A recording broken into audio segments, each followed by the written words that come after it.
Israel और Iran को लेकर आई बड़ी खबर। आईडीएफ ने कर दिया ये बड़ा दावा। इजरायली सेना ने किया हिजबुल्लाह पर बड़ा दावा, कहा 2500 से ज्यादा लड़ाके ढेर। इजराइल के दावे ने बढ़ाई टेंशन, ईरान कर रहा युद्ध विराम खत्म होने का इंतजार।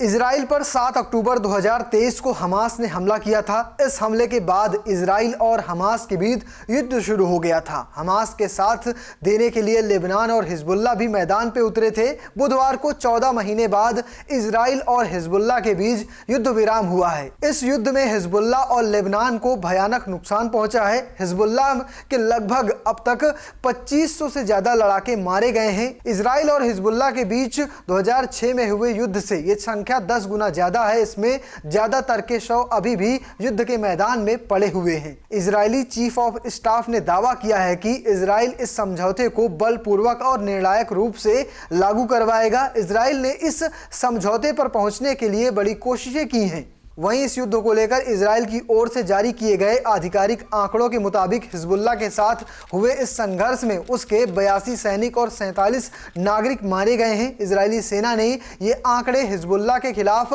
पिछले 14 महीने से हुए संघर्ष के संदर्भ में दिए हैं। टाइम्स ऑफ इजराइल ने सेना के हवाले से कहा है कि इजरायली सेना ने हिजबुल्लाह के 12,500 ठिकानों को निशाना बनाया, जिसमें 1600 कमांड सेंटर और 1000 हथियारों के गोदाम शामिल हैं। अखबार ने इजरायली सेना के हवाले से कहा कि इस संघर्ष में हिजबुल्लाह के 2500 लड़ाके मारे गए हैं। हालांकि ये संख्या 3500 तक जाने का भी अनुमान लगाया जा रहा है। मारे जाने वालों में हिजबुल्लाह के शीर्ष नेता हसन नसरल्लाह और 13 अन्य शीर्ष नेताओं के नाम भी शामिल हैं। हिजबुल्लाह की ओर से 2874 नागरिक ढांचों को निशाना बनाया गया था, जिसमें ज्यादातर उत्तरी सीमा के पास हैं। लेकिन पिछले 2 महीने में इजराइल के अंदर तक भी ये हमला बढ़ गया था। 12 से 15 लाख लेबनानी नागरिकों को युद्ध के कारण अपना इलाका छोड़ देना पड़ा था। हालांकि अब लेबनानी लोग युद्ध विराम के बाद अपने घरों की ओर वापस लौट रहे हैं। रिपोर्ट्स के मुताबिक युद्ध विराम के तहत अब लेबनान इजराइल की सीमा से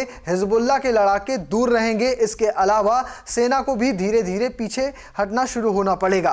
तो फिलहाल आप कैसे देखते हैं इस युद्ध विराम को? क्या आपको लगता है इस युद्ध विराम से हिजबुल्लाह और इजराइल के बीच जो जंग जारी थी वो थम जाएगी? नहीं, कमेंट बॉक्स में लिख कर बताइएगा और पेज को फॉलो करना, चैनल को सब्सक्राइब करना बिल्कुल मत भूलिएगा। धन्यवाद।